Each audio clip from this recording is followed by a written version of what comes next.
Hello प्यारे बच्चों. Today again I am with you with the class 6 topic mensuration, and here I am going to talk about the area of rectangle and area of square. ये video थोड़ी सी लंबी हो जाएगी क्योंकि इसमें मैं कॉन्सेप्ट की भी बात करूंगी एरिया के, as well as I will talk about the word problems also. So without wasting the time, let us start. Area. Area means product of two perpendicular dimension. Product का क्या मतलब होता है? Product means multiply. आपको multiply करना होता है दो परपेंडिकुलर डायमेंशंस को. Dimensions means length in particular direction. Dimension का क्या मतलब होता है? Length in particular direction. तो उसे हम कहेंगे डायमेंशन. ठीक है. जैसे आप लेफ्ट टू राइट कोई चीज़ मेज़र करते हैं या राइट टू लेफ्ट मेज़र करते हैं, तो that is coming in horizontal direction. So the length in this horizontal direction is one dimension. आप टॉप टू बॉटम या बॉटम टू टॉप कोई चीज़ मेज़र करते हैं, तो उस केस में you are measuring in the vertical direction. So it is known as the length in vertical direction और सिंपली डायमेंशन. अब जब आपने एक हॉरिजॉन्टल लेंथ ली और एक वर्टिकल लेंथ ली, दोनों कहाँ मीट कर रहे हैं? इस पॉइंट पर. And at this point if the angle is 90 degree, then we will say they are perpendicular. Now if you multiply these two perpendicular dimensions, so you will get the area. So when I talk about the rectangle, so what is the figure of rectangle? You can see here that this is the figure of rectangle. In the rectangle, the adjacent sides make, adjacent मतलब who are just near to each other. मतलब इस side का adjacent ये वाली side होगी. ठीक है. तो और इस वाली साइड के लिए भी adjacent ये वाली साइड होगी. That means कि when the adjacent sides make the 90 degree angle and opposite sides are equal, right? This will be equal to this and this will be equal to this. So it is the rectangle. So this is length and this is breadth. तो आप क्या करेंगे? You will take one length and you multiply it with the perpendicular dimension. So you will get the area of rectangle, length into breadth. Now come to the square. In the case of square, all the sides are equal. This is also S, this is also S, this is also S, and adjacent sides make 90 degree angle. Adjacent का मतलब क्या होता है? Who are connected with each other. जैसे ये side और ये side एक दूसरे से इस पॉइंट पर कनेक्टेड है, इस पॉइंट पर कनेक्टेड है. So that means these two sides are adjacent. So side multiplied side, you will get the area of square, और इसको साइड स्क्वायर भी कहते हैं. ठीक है. अब यहाँ पर एक चीज़ याद रखिएगा कि बाय डिफ़ॉल्ट लेंथ के लिए हम L और ब्रेड्थ के लिए या विड्थ भी कई जगह आपको ना ब्रेड्थ की जगह ये विड्थ भी मिलेगा. तो that means both are the same thing. तो ये फॉर्मूला आपको L इंटू डब्ल्यू भी मिलेगा और L इंटू बी भी मिलेगा. तो both are the same formula. Okay. तो please mind this. So in this way I hope all of you have understood what is the formula for area of rectangle and area of square. अब without delay let us start the questions, word problems. यहाँ पर मैं बहुत सारी word problems cover करने वाली हूँ, तो please stay connected in the video till and for getting the complete benefit of this video. So the very first thing, read the question thoroughly. They are saying the area को हम capital A से represent करते हैं. We always represent area by capital A. The area of a rectangular field 40 meter long. यहाँ पे इन्होंने क्या बोला? The area of a rectangular field of 40 meter long. मतलब लेंथ कितनी है फील्ड की?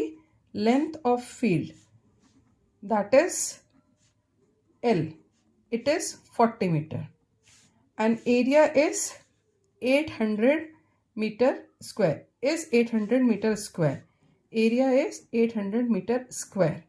सो find the width. What you need to find out? Breadth. बहुत सिंपल सा है. आपको सबसे पहले फॉर्मूला लिखना है. आपने फॉर्मूला लिखा L into B equals to area. ठीक है. अब नेक्स्ट स्टेप में replace this area by 800 metre square. आपने इसको रिप्लेस कर दिया. लेंथ को किससे रिप्लेस किया? 40 से. और ब्रेड्थ हमें फाइंड आउट करनी है, जो मुझे नहीं पता है, तो I will note it down as it is. Now This 40 is multiplied. This is an equation.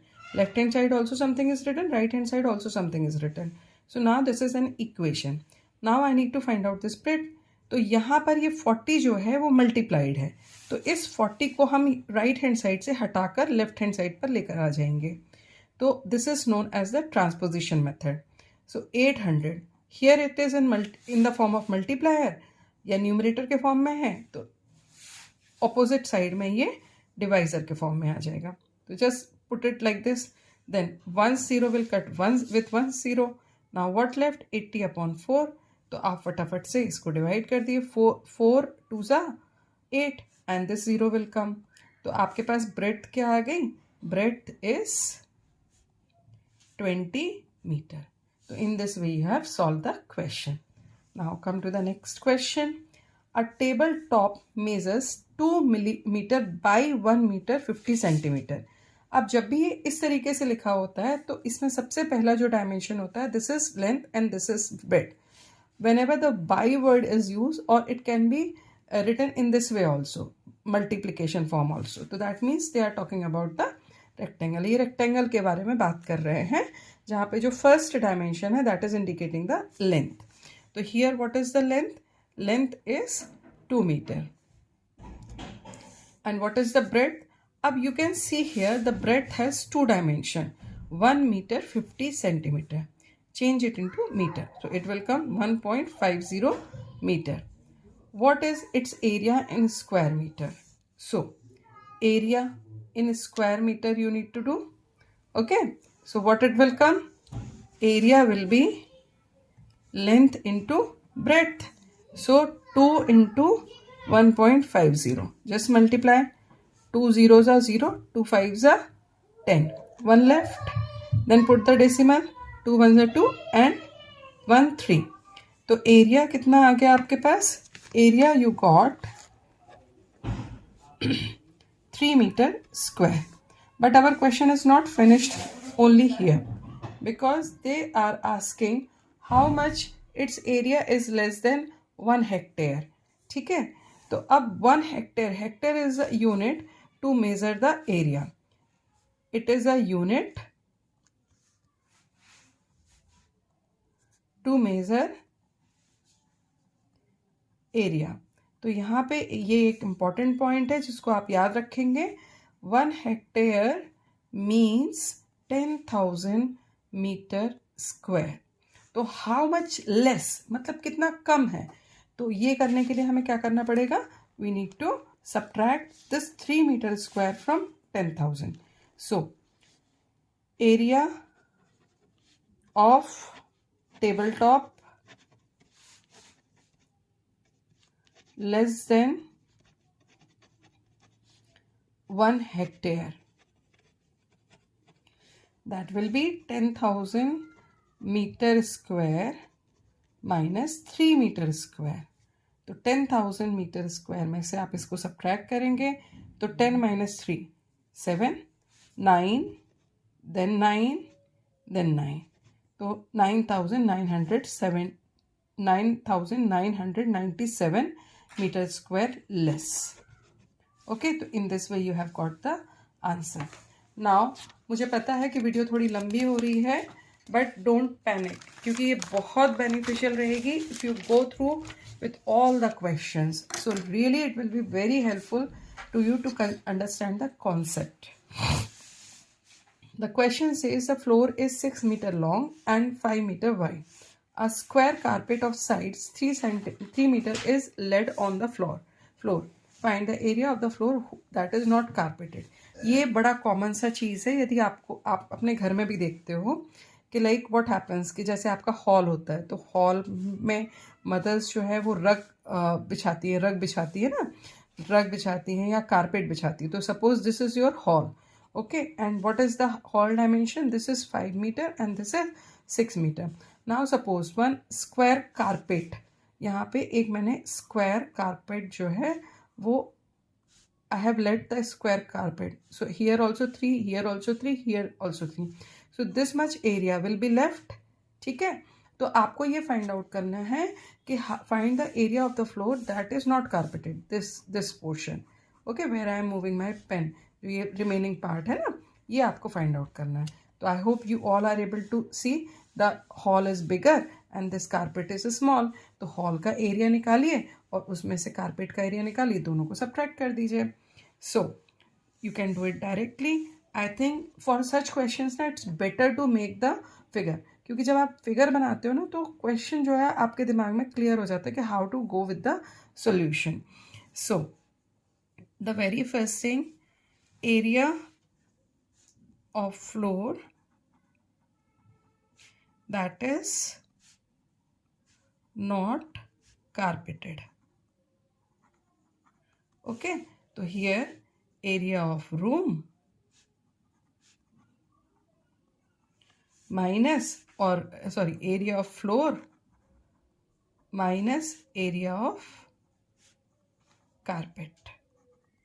तो यहाँ पे एरिया ऑफ फ्लोर में क्या आ जाएगा, लेंथ एंड ब्रेथ फ्लोर की क्या थी 6 and 5, तो 6 into 5 माइनस 3 into 3, तो यहाँ पे आ जाएगा 30 minus 9 that is 21 metre square. So यहाँ पे at the end you just write down the formula used. Whenever you are writing the solution now, always write the formula if formula is used anywhere. So area of rectangle, length into breadth, area of square you can write. मैं आपको short form भी बता दूंगी कि how to write down the area in short. So 21 meter square will not be carpeted. ठीक है, तो I guess it is clear. Now अब क्वेश्चन आता है, how many square tiles each side 10 centimetre are required to cover the wall of a room which is 4 metre long and 3.5 metre wide. Okay, अच्छा, now I guess थोड़ा सा you just use your common sense. In the washrooms on the walls the tiles are mounted, on the floor tiles are mounted in the rooms, so you are knowing that area of floor or area of wall is bigger as compared to area of one tile, है ना. जैसे मैं आपसे ये बोलूं कि suppose ये मेरे पास एक टाइल है, तो इस टाइल का जो एरिया है वो मेरे इस पेज से स्मॉलर है.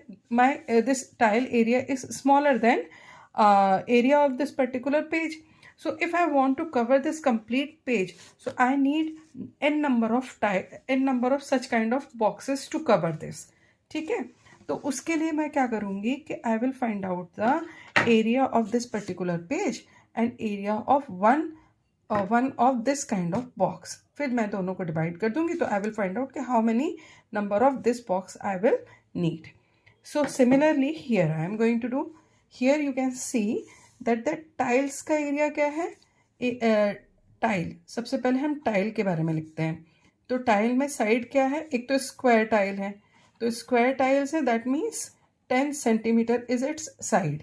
ठीक है, to cover the wall, wall का क्या है, वॉल इज रेक्टेंगल, तो length is 4 metre and breadth is 3.5 metre.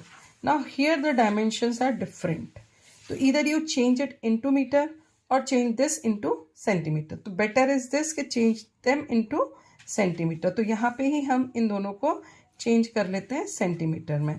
अब मुझे number of tiles find out करनी है, तो number of tiles is equals to area of wall. अब यहाँ पे ये एरिया ऑफ वॉल भी हो सकता है, एरिया ऑफ फ्लोर भी हो सकता है ना. आपको ये फाइंड आउट समझना पड़ेगा क्वेश्चन को देखकर. यू नीड टू अंडरस्टैंड कि which particular area, ground is being covered और रोड इज बीइंग कवर्ड और वॉल इज बीइंग कवर्ड और फ्लोर इज बीइंग कवर्ड. तो जो भी चीज़ आपकी टाइल से कवर हो रही है, that area will come here in the numerator. Then area of one tile. Okay, तो यहाँ पर आप फटाफट से एरिया ऑफ वॉल के लिए आप फॉर्मूला पुट करिए, 400 into 350. We have already change them into centimetre, 10 into 10, क्योंकि हमने स्क्वायर टाइल यूज़ की है। तो स्क्वायर एरिया को हम AR से लिख सकते हैं, area of square, that is side into side, area of rectangle. Okay, तो इसके लिए आप क्या लिख सकते हो, L इंटू बी, राइट। अब 0 and 0, 0 and 0, this will cut. So how many number of tiles you will get? Number of tiles is 4 into 350. Just multiply it. 4 zeros are 0, 4 fives are 20. 2 left, 4 threes are 12 plus 2, 1400 tiles. In this way, you are able to get the answer. Got it? Now moving to the next question. It is one of the very important question, right? And just go through it. How many tiles whose length and breadth are 12 centimeter and 5 centimeter respectively will be needed to fit in a rectangular region whose length and breadth are this and this? ठीक है, यहाँ पे जो tile के dimensions हैं और ये rectangular reason की जो डायमेंशंस हैं, they are given in the same unit. ठीक है. What will be the cost of tiling in each case? If cost of tiling per tile is ₹50. ठीक है, ये important portion है यहाँ पर. तो सबसे पहले हम यहाँ पर in the solution we are going to write dimensions of tile. Dimensions of tile, that is 12 centimeter by 5 centimeter. You can write 60 centimeter square also if you want, or otherwise you can leave till here also. Now A part, rectangular region,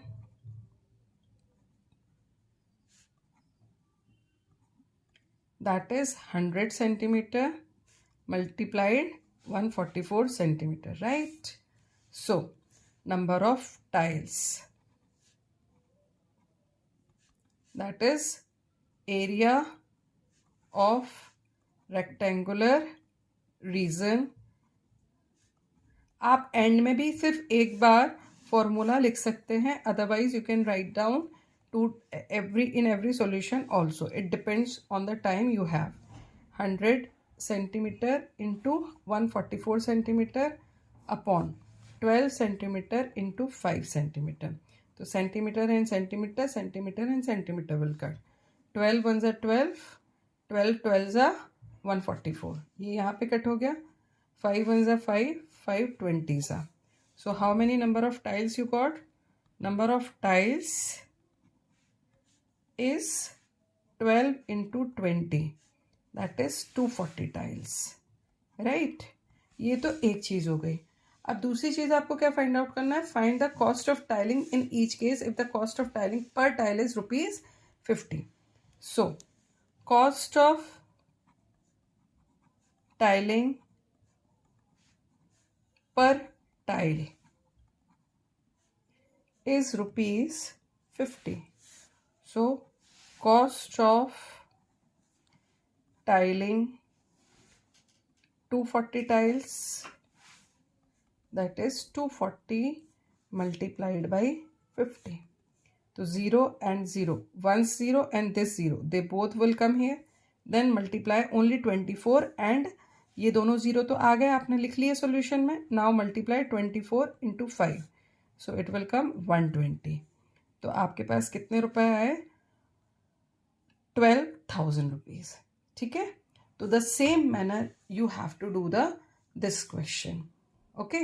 Now if you want the solution of more tougher problem just after this video, so you can send me the your requirement in the comment section. Otherwise I am going to upload the next video by tomorrow.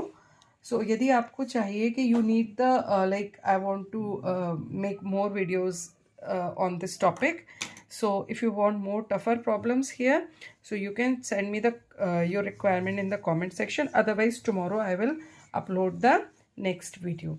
So do the practice thoroughly. I try not to waste that your time in मतलब मैं कोशिश ये करती हूँ कि आपका time मैं फालतू की चीज़ों में वेस्ट ना करूँ, only I will talk relevant about the studies only. So if you find that my videos are helping you to understand the concept, please don't forget to press the like button as well as to give the comment. Till then, good luck, keep practicing.